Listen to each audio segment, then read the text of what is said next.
classroom. I'm a nurse for 45 years. Yeah. I see some of my students here tonight. No tests, no nothing for any of you. People ask me often where the comedy comes from. I grew up between Cape Cod and Bailey Island, Maine. And don't get your water hot about Cape Cod. I was not on the part with the Kennedys. I was on the other side where you wet the bed to stay warm, Cape Cod. Everybody always says to me, oh, Cape Cod. No. We wet the bed and it was warm and wonderful. I'll tell you that. But where did the humor start? I tried to trace it back one day. It wasn't just the nursing profession. It wasn't just being a mother and a grandmother and a great-grandmother. It started with my own mother. She was the wackiest, eccentric nurse artist you ever met in your life.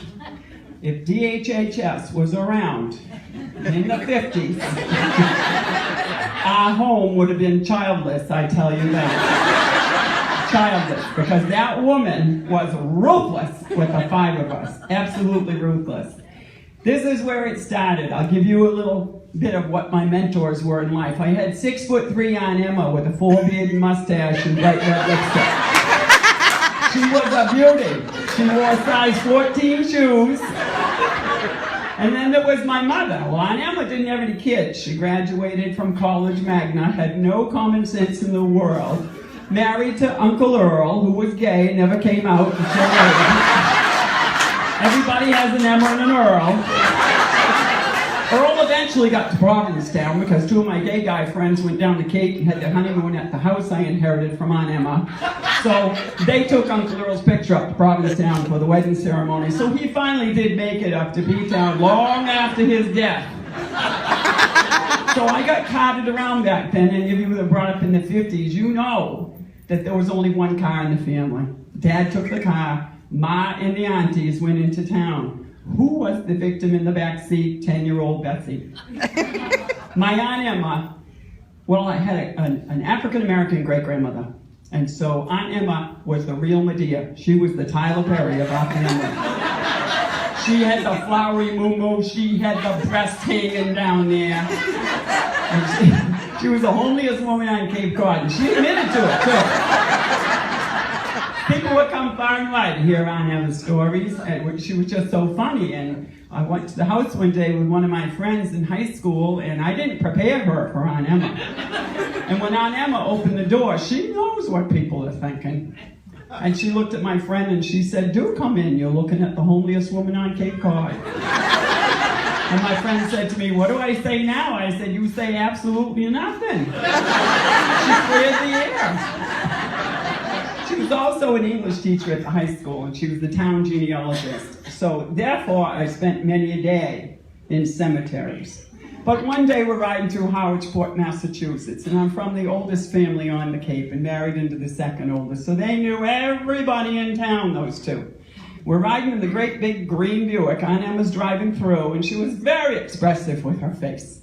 And she looked over and she saw this gentleman walking down the road, and I'm sitting in the back seat listening to it. And she says to my mother, oh, look, there's Malcolm. Oh, look, he's had a child. And I'm thinking, well, this ain't going to be good. So my mother looks over and she says, oh, dear, he's had a child. And my aunt props up at the steering wheel and she looks over and she says, whatever possessed that man to think he was supposed to reproduce himself? So mother looks over, of course she was an operating room nurse, so she was right into the gory part of nursing. She looks over at my auntie and she says, don't worry about it, Em. Looks like they kept the placenta and threw away the baby under it. So I'm in the back seat, 10 years old. I don't know what a placenta is. I gotta get home and ask Brother Tommy. He's 10 years older than me. He knew everything. So I ran up the stairs and I said, Tommy, what's a placenta? Where'd you hear that? I've been out with Auntie Emma and Mom today. He says, well, it's kind of one of those things that's inside of a woman that feeds the baby. It's kind of bloody and messy and terrible, but it feeds the baby. I'm 10. I'm picturing a baby mowing on a big thing of blood inside of a person. So mother was the most spiritual woman you'd ever want to meet in your life. 12 years in Sunday school at the East Howard Methodist Church. She was my Sunday school teacher. I could not get rid of that woman. Could not get rid of her. But she worked in the operating room, and when you worked in the operating room, You learn to swear. That's how they vented their stress and so forth. So she's swearing at the minister one day down at the church. And I looked at her, I was probably 10, my brother Craig, 6'9" Craigie, who was a clone of Robert on Everybody Loves Raymond. He's standing there, and the minister says, Helen, you are my only honest and true parishioner. He said, when you come in here, you don't change. I know what everybody else is doing 5 days a week, and they come in here and act all perfect, but you do not. She says, you're goddamn right I don't. So we're standing there knowing, but this is now the late 50s, early 60s. You can't question your parent back then. My God, you'd be killed. Now, well, they call the DHHS. If you tell them they got to come in at 11, I'm out of here. So we're standing there, and my brother, stupid Craig, he's not going to say anything to her, but he starts singing Onward Christian Soldiers. She turns around and she says to the minister, excuse me for a minute. You go get in that goddamn car before I kill you. So we get out in the big Buick of Aunt Emma's. We found out later Mother never had a license to drive, ever. 5 kids, drove everybody all over hell and back. I'm once again in the back seat, Craigie's in the front. He says, Ma, you cannot be swearing down at the church. I thought, oh my God, you're going to drive us into the pine tree. He says, you can't be doing that, Ma. You're a lay reader, you're a Sunday school teacher, you're in the women's group, you're a member of this church, you can't be doing that. Fine, she says, and sat bolt upright. She says, from now on, at church I will try to remain with Jesus Christ. When we are home, however, it will continue to be Jesus H. Christ, you goddamn get down. So we get home. On the way, she says, and if you don't like the way I'm treating you, take it to your shrink when you're 21. We don't know what a shrink is. She says, in the meantime, I'm running this place.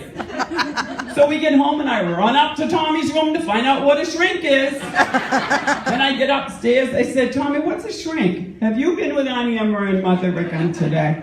Yes, indeed, I have. In the 60s, along came marijuana. They're going to have a big talk with us, Mom and Dad, because the parents are supposed to communicate with you then. It was a big time of communication. Mother and Dad sat all 4 of us down. Mother's sitting there. She says, you know, I heard about this stuff called marijuana at the school, and if you get caught with it, you have to go to jail for 6 months and repeat the class. She says, I want you to know that I never even ate a candy bar when I was pregnant with you because I didn't want you to alter oneself. So if you think you're going to try this crap, she said, you go ahead. And you try it, and let me find out, because I'll drive your sorry ass to the Cape Cod Canal and dump you over. She said, there will be no slow suicides in this family. She said, you want to get high, you come right to this house, and I will make you laugh so goddamn hard you'll piss your pants every night. So Daddy leans in, he thinks he's all cool, man. He's read something in the paper. He says, you know, if you hear the word Mary Jane down at the school, that's a code word for marijuana. Pay attention. We said, okay. He says, you get caught by the cops and they give you a dime to call home, don't you dare call me. I will never come and get you. You can rot and die in that jail. All the years went by. We all got married. Boys went to Vietnam, college. We're all back home for Thanksgiving. I said to the brothers, which one of you tried marijuana after those great lectures we had? Not one of us. I said, what stopped you, Ma? Just coming home. They said, what stopped you? I said, Dad. I said, Daddy. He was about 65 at the time. I said, Daddy, did you mean that you would not come down to that jail and pick us up? He says, it worked, didn't it?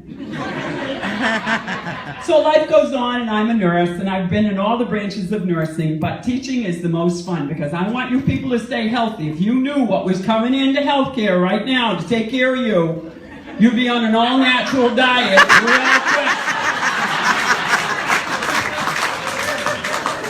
We got a few good ones out there, like where's my St. Mary's crowd?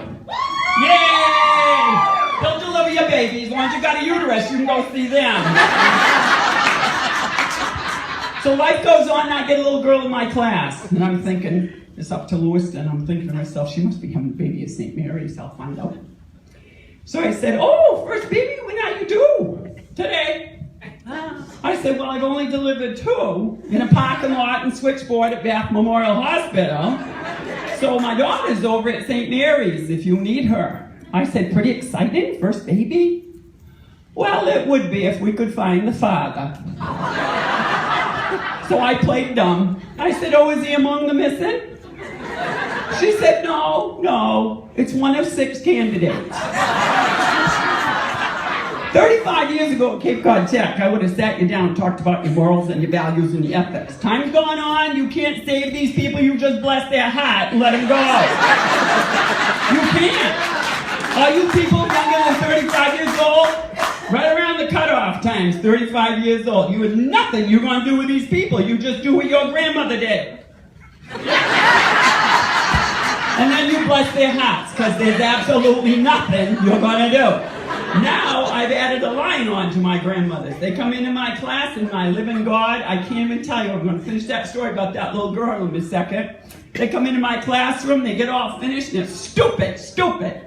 And they're headed out the door, and they're giving a finger to somebody, and you slept with my boyfriend, and I ain't staying here, and hoe bag this, and hoe this.